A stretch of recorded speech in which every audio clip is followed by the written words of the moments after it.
Bueno, Dios le bendiga. Este es su hermano Edwin Cruz, aquí, ¿verdad?, dándole la gloria y la honra a nuestro Señor Jesucristo. Aquí estuve siguiendo, ¿verdad?, la palabra de Dios acerca de las iglesias. Estoy en Apocalipsis capítulo 2 y voy a hablar de Tiatira, la iglesia de Tiatira. Ahí vamos en el capítulo 2, versículo 18 en adelante. Bueno, pues gracias a Dios estamos muy contentos en lo que Dios está haciendo a través de estos estudios bíblicos. Dios, ¿verdad?, se está moviendo a través de ello y le damos gloria a nuestro Señor Jesucristo por estas cosas. Amado, si usted quiere un lugar donde ¿verdad?, visitar, donde adorar al Señor, puede venir a la iglesia de Dios Emmanuel. Nosotros estamos ahí los martes a las 7:30, los jueves a las 7:30 y los domingos a las 11 de la mañana.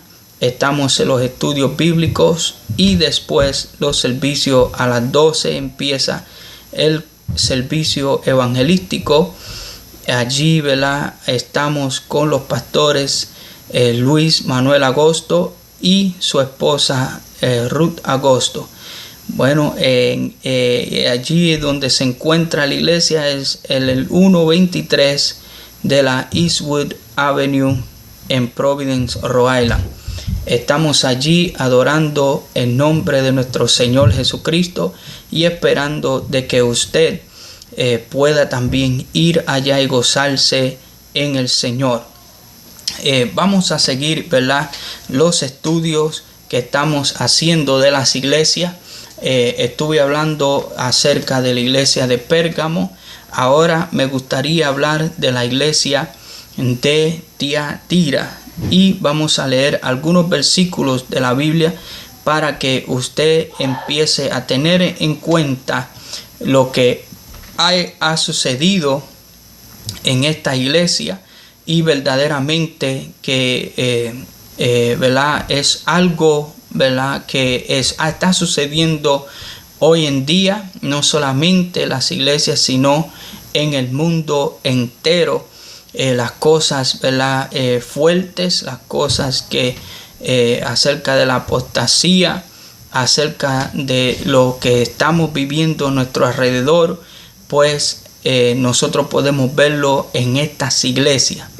Es un mensaje a cada líder, a cada miembro de la iglesia, a cada uno de nosotros que estamos en la palabra de Dios y que creemos en el Señor Jesucristo, que murió, derramó su sangre y que ¿verdad?, fue sepultado y resucitó de entre los muertos. Ahora la palabra de Dios dice: y escribió al mensajero de la iglesia en Tiatira, el Hijo de Dios, el que tiene ojos como llama de fuego y pies semejantes al bronce bruñido, dice esto: yo conozco tus obras y amor y fe y servicio y tu perseverancia, y que tus obras postreras son más que las primeras, pero tengo contra ti que toleras a esa mujer Jezabel, que dice ser profetisa y enseña y seduce a mis esclavos a fornicar y a comer cosas sacrificadas a los ídolos. Yo le he dado tiempo para que se arrepientan, pero no quiere arrepentirse de su fornicación. He aquí, yo la arrojo en cama y en gran tribulación a los que con ella adulteran, si no se arrepienten de las obras de ella. Y a los hijos de ella heriré de muerte, y todas las iglesias sabrán que yo soy el que escudriña las entrañas y los corazones, y os daré a cada uno según vuestras obras. Pero a vosotros, a los demás de Tiatira, a cuantos no tenéis esa enseñanza y no habéis conocido lo que ellos llaman las profundidades de Satanás, yo os digo, no os expondré otra carga, pero lo que tenéis, retenerlo hasta que yo venga. Al que venza y guarde mis palabras hasta el fin, yo le daré autoridad sobre las naciones y las pastorearás con vara de hierro y serán quebrantadas como vasijas de barro, como yo también la he recibido de mi Padre. Amado, en este momento yo quisiera, ¿verdad?, seguir este estudio de esta palabra. Verdaderamente que es una grande bendición lo que esta palabra está haciendo en nuestra vida, porque el Señor juzga a los que ceden a la corrupción. El Señor no va a juzgar a aquellas personas que andan conforme a la voluntad de Dios, sino que Él juzgará a aquellas personas que no andan conforme a la voluntad de Él, sino que se entregan a la corrupción, se entregan al pecado, a la maldad, y a estos son los que el Señor, ¿verdad?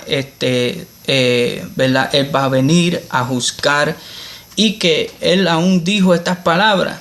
Él dijo: las palabras que yo he hablado no son las que te van a juzgar, sino las palabras, ¿verdad?, que han sido habladas ya por mi Padre. En otras palabras, han sido habladas ya por nuestro Señor, ¿verdad?, y Salvador.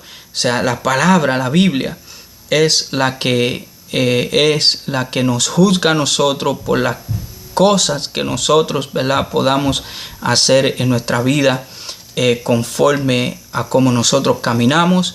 De esa forma nosotros vamos a ser juzgados. Las actitudes y todas las cosas, ¿verdad?, que verdaderamente no están siendo acomodadas conforme a la voluntad de Dios. Ahora, Tiatira quedaba a unos kilómetros, ¿verdad?, de la iglesia de Pérgamo.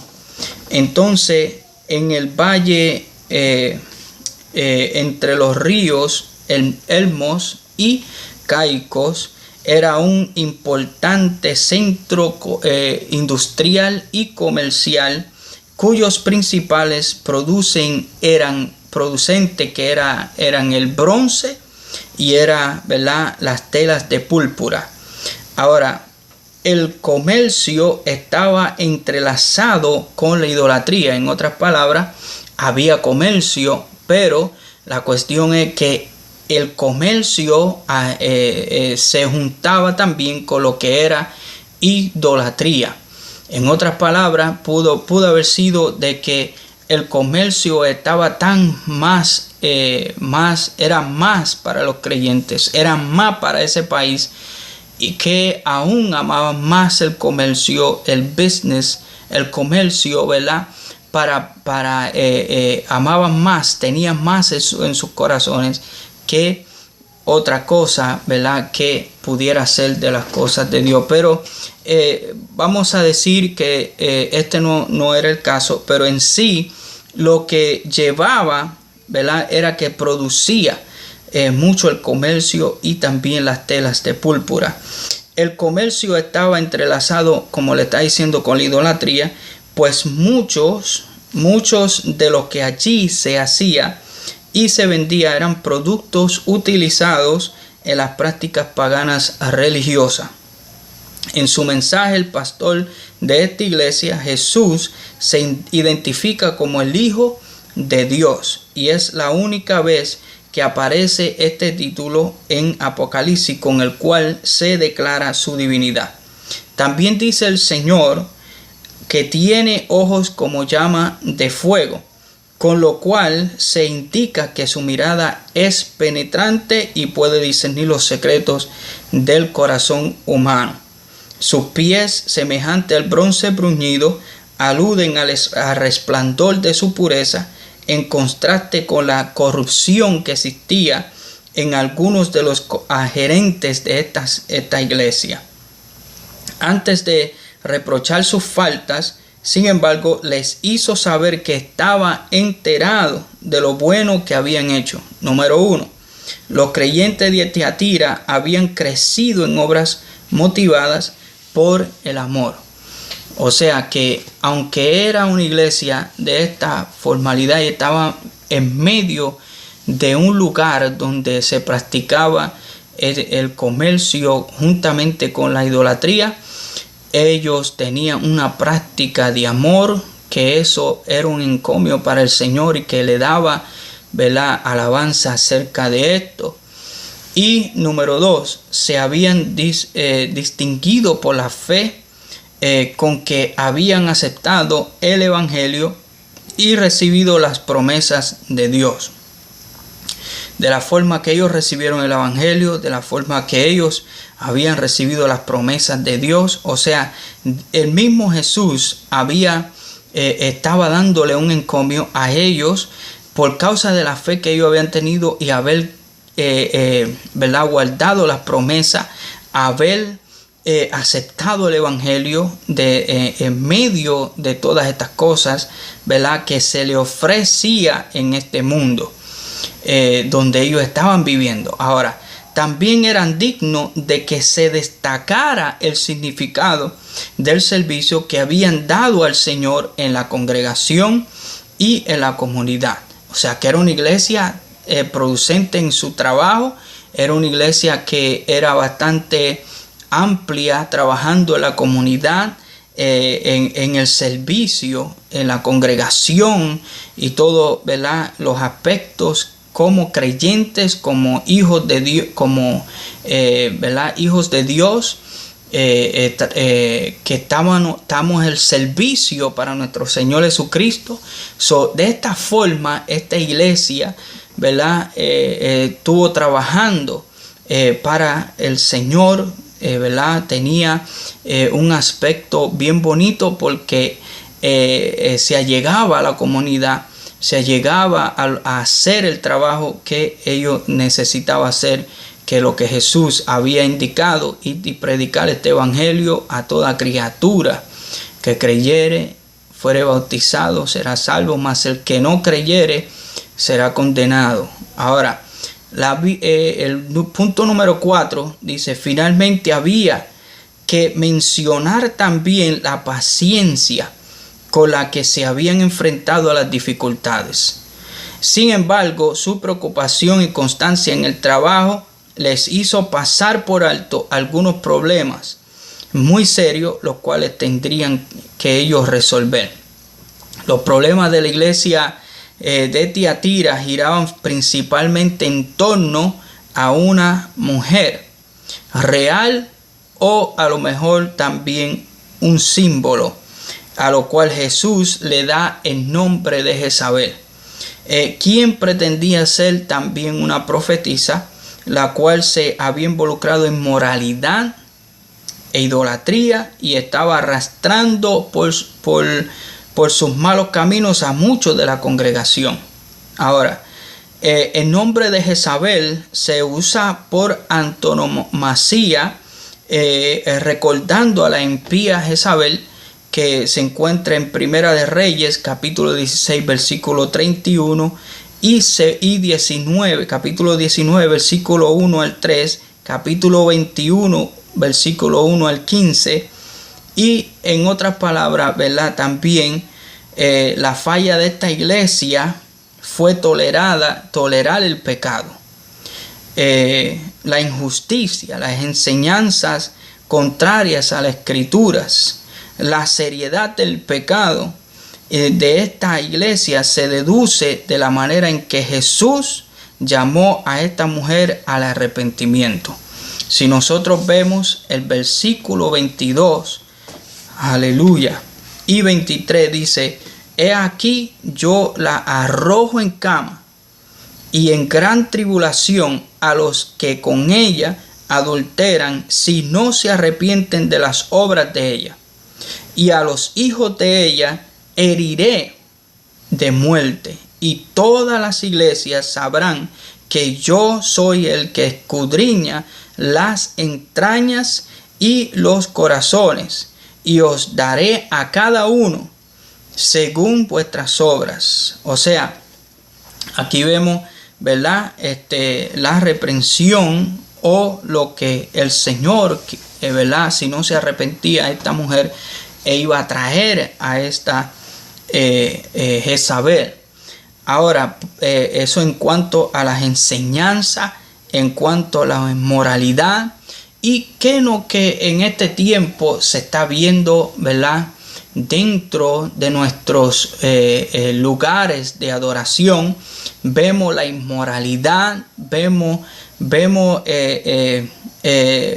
también lo que es la idolatría, vemos lo que es el pecado, ¿verdad? En medio de la seducción que hay dentro, ¿verdad? De las iglesias, y es algo triste, ¿verdad? En cuanto a esto, y hay que hablarlo porque el Señor habló con estos líderes y con esta iglesia, les habló este mensaje para que hubiera una corrección, para que hubiera un momento donde ellos reflexionaran y dijeran, bueno, nosotros hemos caído ante la presencia de Dios, hemos hecho el mal ante la presencia de Dios y queremos hacer el bien, queremos volvernos a Él, arrepentirnos y volver, ¿verdad?, al camino que el Señor quiere que nosotros ¿verdad?, vayamos.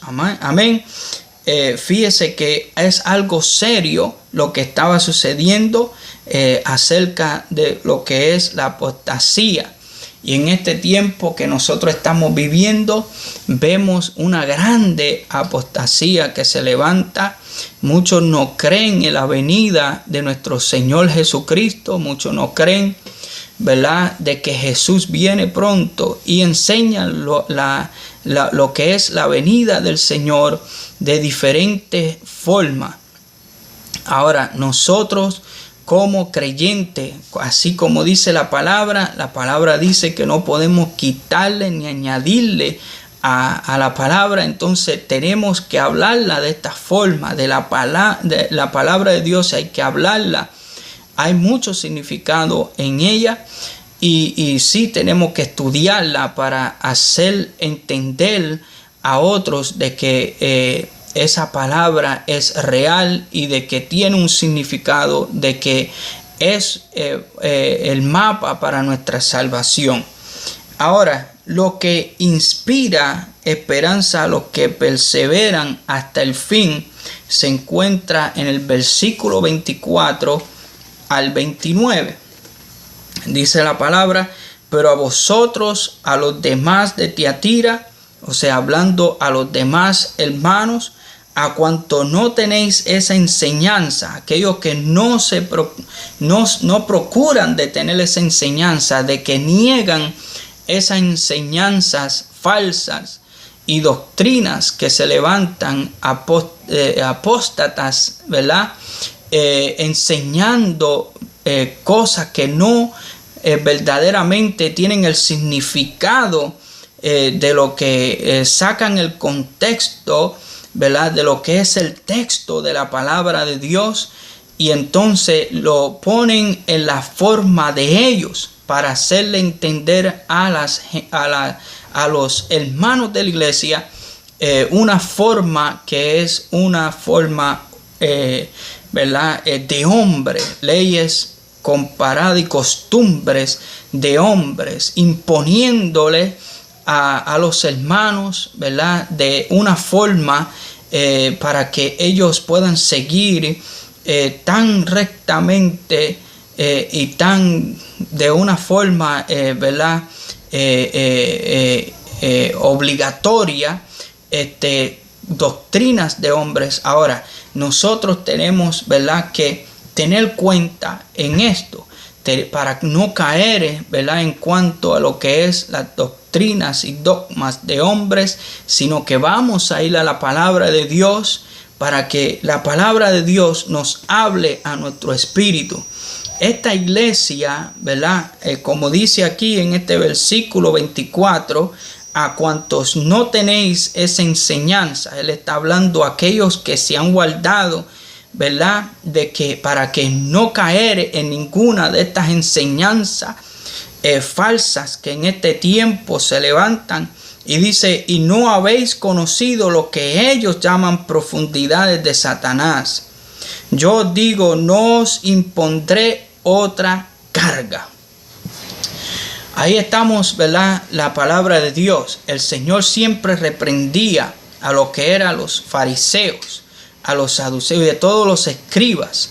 Les hablaba y les decía que ellos imponían cargas que el pueblo no podían llevar, ni aun ellos mismos podían llevar. Y entonces, ¿qué es lo que sucede? Que el Señor le decía también de una forma, ¿verdad?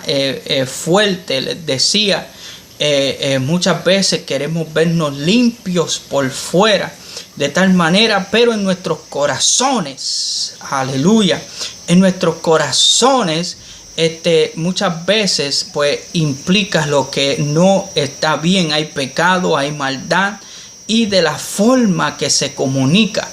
Entonces Jesús le hablaba a estos hombres, ¿verdad? Que supuestamente pues tenían un conocimiento de la ley, y en cuanto ellos observaban la ley, observaban de lo que ellos, ¿verdad? Y practicaban, pero imponían cargas. Entonces el Señor le dijo a esta iglesia que Él no impondría carga.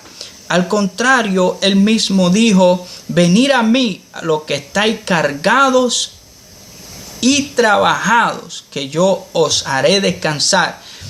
Oh, aleluya. Y Él dijo también, aleluya, de que su carga era ligera.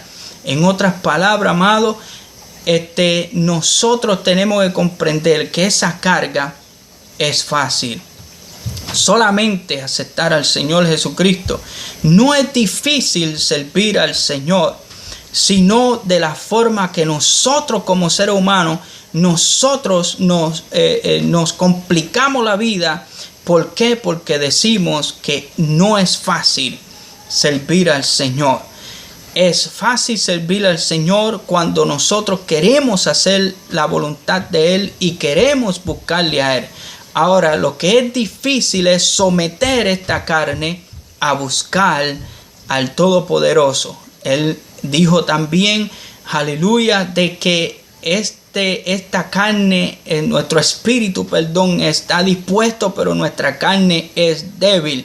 O sea, nuestro espíritu desea buscar a Dios, pero nuestra carne desea lo que es esta tierra, lo que está pisando y de donde fue creada, ¿verdad? Del polvo de la tierra. O sea, desea lo que es estas cosas de la tierra. El deseo de estas cosas de la tierra es lo que desea, ¿verdad? Nuestra carne. Ahora el Señor no impone carga. Ahora el versículo 25 dice, pero lo que tenéis, retenerlo hasta que yo venga. El versículo 26 dice, al que venza y guarde mis obras hasta el fin, yo le daré autoridad sobre las naciones. Mire, mi hermano, qué esperanza más maravillosa y alentadora es, ¿verdad? Estas palabras. Fíjese que lo alentador de esta carta divina es que no todos habían caído en la corrupción que promovía la mujer Jezabel. Varios de ellos se habían opuesto a sus prácticas y no habían caído en la trampa de Satanás. A estos que habían guardado su integridad espiritual, Tiatira, y a todos los que son fieles hoy, Jesús le dice, al que venciere y guardare mis obras hasta el fin, yo le daré autoridad sobre las naciones y las regirá con vara de hierro. A los vencedores, el Señor les hace dos promesas muy especiales que tienen que ver con privilegios que le serán otorgados por Él a los suyos en la consumación de su reino. Número 1, autoridad en el reino de Cristo. Por una parte, se dice que todo creyente vencedor compartirá el reino con el Mesías de Dios, y él le dará autoridad sobre las naciones y las regirá con vara de hierro. No cabe duda de que aquí el Señor se está refiriendo a su reino milenial, cuando la iglesia acompañará a Jesús como su esposa en su reino. Número 2, la estrella de la mañana. Por otra parte, Jesús ofrece como recompensa al creyente vencedor la estrella de la mañana. Esta estrella no puede ser otra cosa sino Jesucristo mismo en toda su plenitud. O sea, tener la estrella de la mañana significa que el resplandor de la presencia de Cristo esté iluminando espiritualmente la vida del creyente de manera continua. Amado, esto es lo que el Señor Jesús, ¿verdad?, nos ha dicho. Y cuando habla, ¿verdad?, de sus obras, en el versículo 26, dice: mis obras se refiere a las cosas que el Señor ha logrado y está haciendo. Estas obras están en contraste con las obras de la iglesia apóstata, las cuales son llevadas a cabo bajo la influencia de nuestro enemigo. O sea, amado, nosotros tenemos que tener cuenta en este tiempo que nosotros estamos viviendo, y que tengamos, ¿verdad?, la palabra de Dios más en serio. Si antes nosotros leíamos la palabra de Dios, escudriñemos la palabra de Dios, porque en ella es que se encuentra la vida eterna, y en ella nosotros podemos ver si lo que se está diciendo en los lugares, en las televisiones, en los radios, en diferentes lugares, si lo que se está diciendo es verdadero o lo que se está diciendo no es verdadero. Nosotros tenemos que escudriñar la palabra de Dios. Había unos hermanos que eran los hermanos de Berea, que ellos, después que Pablo les enseñaba, iba a través de las escrituras, ellos iban a sus hogares y escudriñaban y miraban los pergaminos y escudriñaban y decían: verdaderamente que esta palabra que nos está diciendo este hombre es una realidad.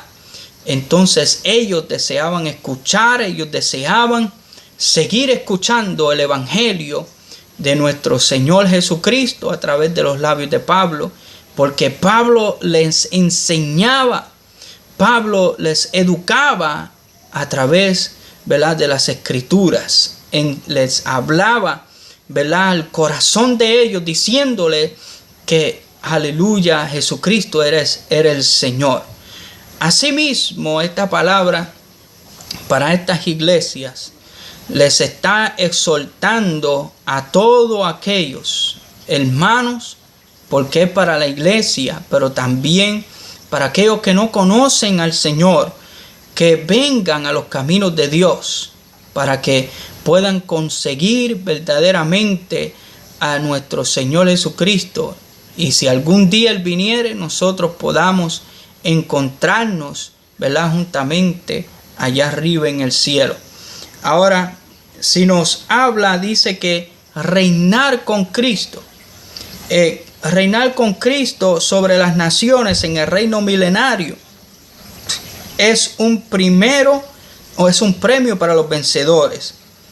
Esta promesa del Señor implica claramente que los que no respondan a su llamado para vencer al cristianismo degradado no participarán en el reino milenario. Nosotros tenemos que defender nuestra fe. Tenemos que defender, aleluya, la palabra de Dios. Tenemos que defender, aleluya, a lo que se nos ha enseñado desde un principio, como Pablo le habló a Timoteo, que, aleluya, que mantuviera que velara, ¿verdad?, lo que se le había enseñado en el Evangelio, y que predicara, que estudiara, que se mantuviera leyendo, que se manteniera enseñando las Escrituras. Por eso es, ¿verdad?, que Timoteo tuvo un, ¿verdad?, éxito, ¿verdad?, porque él mantuvo su fe en Jesucristo, aunque tuvo que pasar dificultades, tuvo que pasar tantas cosas en su vida. Él tuvo que mantenerse también. Esta iglesia de Tiatira tenía que mantenerse, vencer, aleluya, porque había uno que estaba escudriñando todas las cosas que estaban sucediendo, y ese Jesús, como llama de fuego, tenía sus ojos, porque son penetrantes, aleluya, escudriña el corazón de lo que nosotros verdaderamente estamos haciendo y escuchando, ¿verdad?, acerca de lo que estamos escuchando de nuestras vidas. Ahora, nuestro caminar. Ahora, nosotros tenemos, ¿verdad?, que mantenernos fieles a nuestro Dios, mantenernos fieles al Señor Jesucristo, porque Él es el único que puede salvar nuestras almas. Ellos tenían que mantener sus vidas y defender el Evangelio, el cual se le enseñó de un principio. Y asimismo, esta iglesia tenía que mantener su fe, tenía que mantener su iglesia, su amor por el Evangelio. Y asimismo, en este tiempo, usted y yo tenemos que mantener la fe, el amor por este Evangelio. Amado, bendición del cielo, gracias por escuchar la palabra de Dios en este momento. Dios le bendiga, Dios le guarde. Si usted, ¿verdad?, desea dejarme un comentario, usted puede hacerlo. Alguna pregunta, oración, ¿verdad?, si usted desea oración. Y si desea, ¿verdad?, que Dios toque su vida o salve su vida de la maldad del pecado, amado hermano, le presento este evangelio para que usted pueda recibirlo en el nombre de nuestro Señor Jesucristo. Dios le bendiga, Dios le guarde, y hasta la próxima. Seguiremos en el estudio, ¿verdad?, de las iglesias. Seguiremos llevando el mensaje de la palabra de Dios, ¿verdad?, de esta forma. Y Dios le guarde. Dios sea con ustedes, y la paz de nuestro Señor y la comunión del Espíritu Santo esté con cada uno de ustedes. Bendición del cielo. Gracias. Amén.